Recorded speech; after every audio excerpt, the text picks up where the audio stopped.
Hey everybody, it's Brandon, Central Arkansas. We're going to do another grow. This time it's mung bean. And they sent me this seed by accident. I wasn't supposed to get that. I was supposed to get turnip, but instead I got this and another mix. So they messed up the order. And what I'm going to do is I'm going to grow this entire thing. And it's supposed to be a pound. And this is the size, a little smaller than speckled pea. I probably would have done at least 2 pounds if I had the seed. So yeah, it is a pound. You take away the weight, it's probably a shade less than a pound actually.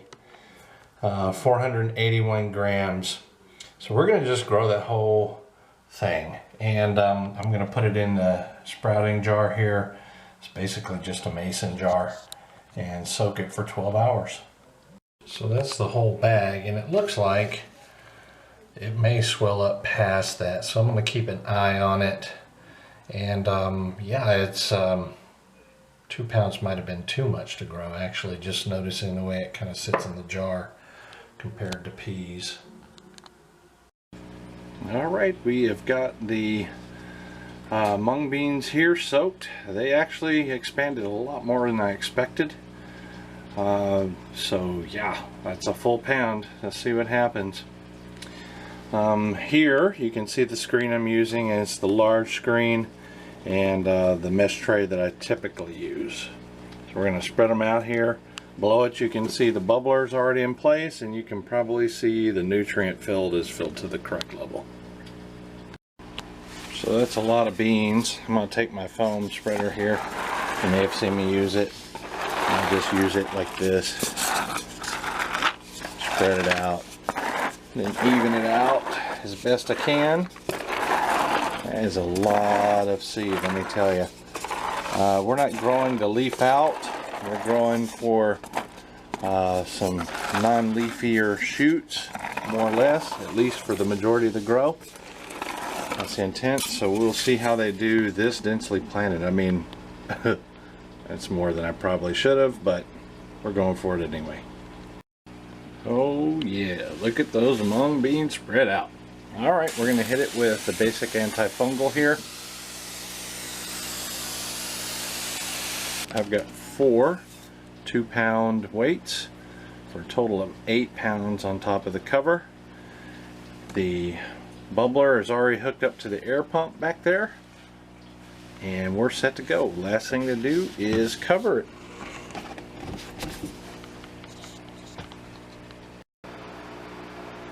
Look at those mung beans.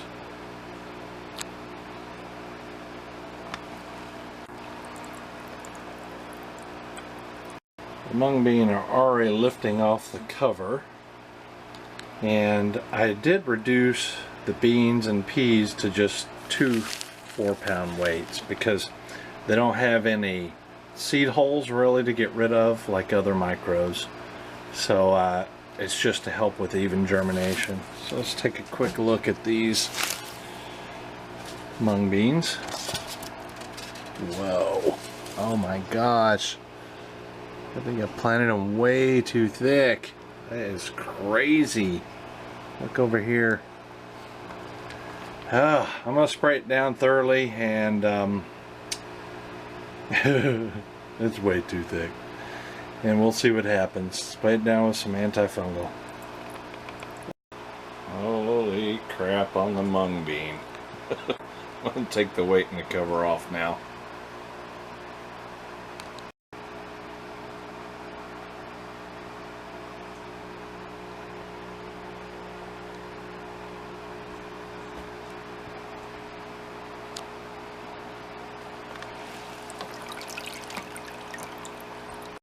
You can see by the dome on either side of this mung bean that it has reached the top. Basically, it's just going to start pushing up. And I've tasted it. I don't want it to green up any. So I'm going to go ahead and harvest this, and whew, it's an incredible mess. We'll see what we get out of it. This is a crazy amount of mung beans. I didn't expect it to grow this aggressively. That's what it looks like in there. It's clean, very, very clean. Long shoots, some of them have been lifted like that. So yeah, the harvesting of this is going to be fun. I brought it out in a tray there, and I'm going to lay it in the tray as I go. Alright, we're just going to grab a handful and simply pull them out. Could sort them,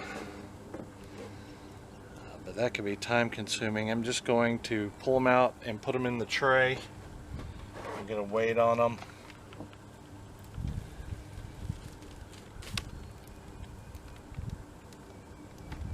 You know what? I'm going to pause it. I'll come back. Alright, I got some scissors. I'm going to take the roots off as I go and put them in the tray that way. So we're going to feed the roots to the worms. So yeah, this is going to take me a little bit, I think, because I'm going to pull the smaller seed out, and the roots are not going to be in it. And so I'm going to speed this up for you, and then I'll bring you back.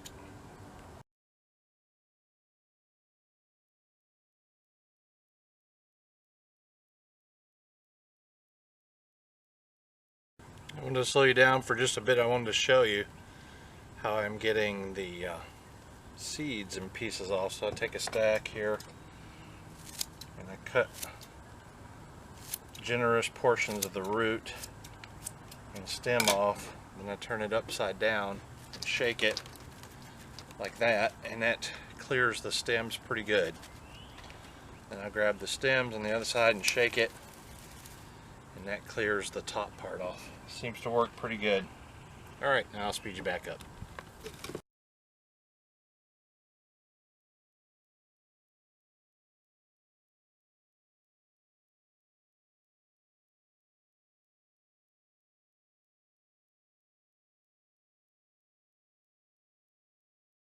Alright, I'm back. I want to show you what everything looks like. This is the overall take. I'm going to get a weight on it. But I wanted you to see the overall waste. I've got probably about as much in the so-called waste that's going to go to the worms as I do in the finished product. And I didn't even feel like doing the rest of these shorter ones. I'm just going to grind them up in a blender and give them to the worms. And of course, me shaking them out, it's all over the deck, so I got to sweep all that up and then rinse it off. So yeah, let's take this inside and see what kind of weight we got on it. I've tasted one, but I'm going to taste one on camera with you, just so you can get real-time information from my taste test.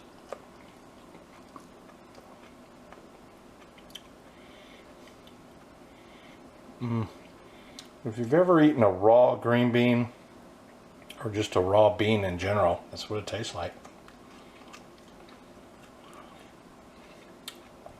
There's a tad bit of bitterness to it. There's no antifungal, what I call now my super antifungal, put on any of this, so it's not from the transfer of the antifungal. It's the natural taste of mung bean. So I'm going to try to do a little dish with it, and we'll give that a go. Let's get the scale ready, put an empty tray on. It's even a little bit wet, so we'll get that. Zero it out.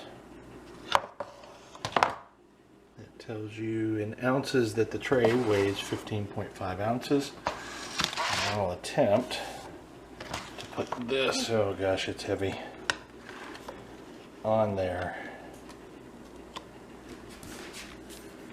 And let me see if I can get you to see it.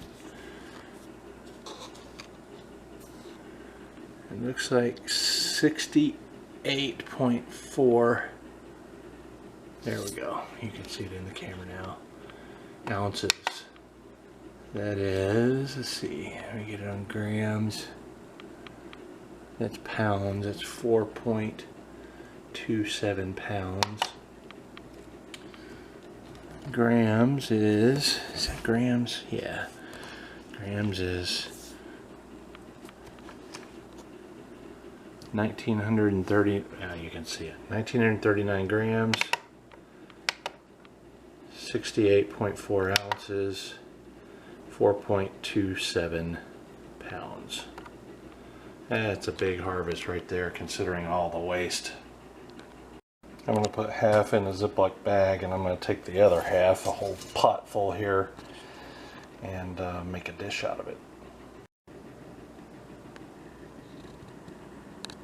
And this next part is just for people who would consider mung beans for fodder. And fodder is an animal source of food that can be grown cheaply.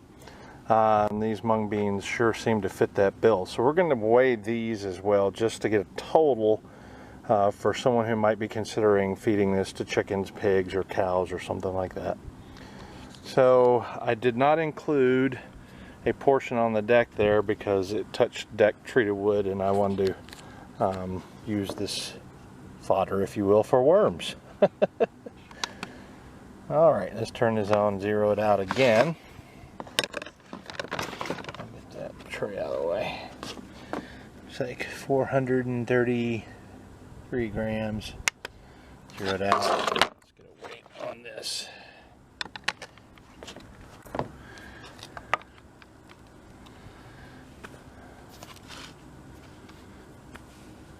1471. Can you see that? Let me push it back a little bit.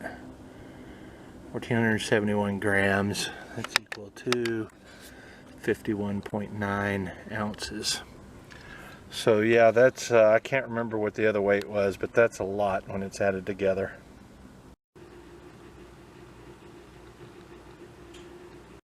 I'm going to bring 12 cups of water to a boil, and then I'm going to add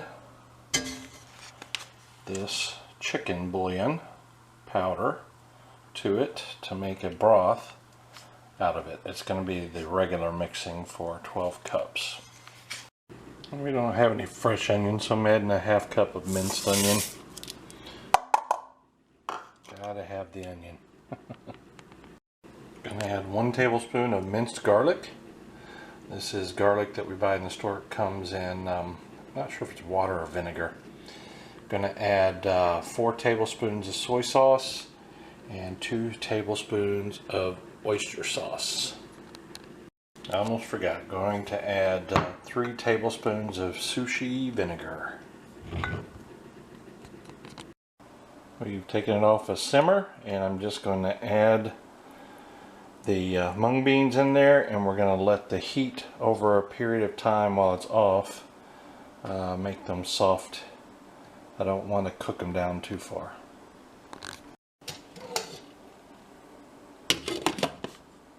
Still pretty warm, and I've dipped me out a little bowl, and I want to do a little taste test here on the camera.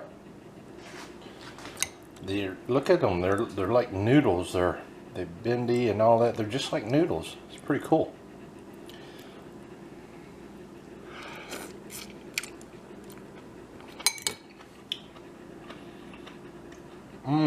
They're crunchy.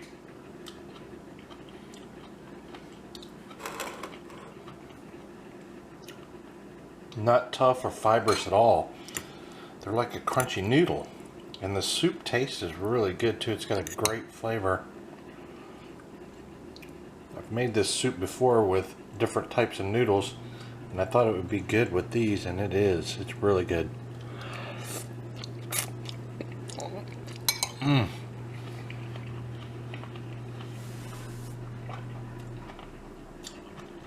There is no bitterness in these at all. That is a wonderful, wonderful soup. Just a bunch of guys. We'll see you later.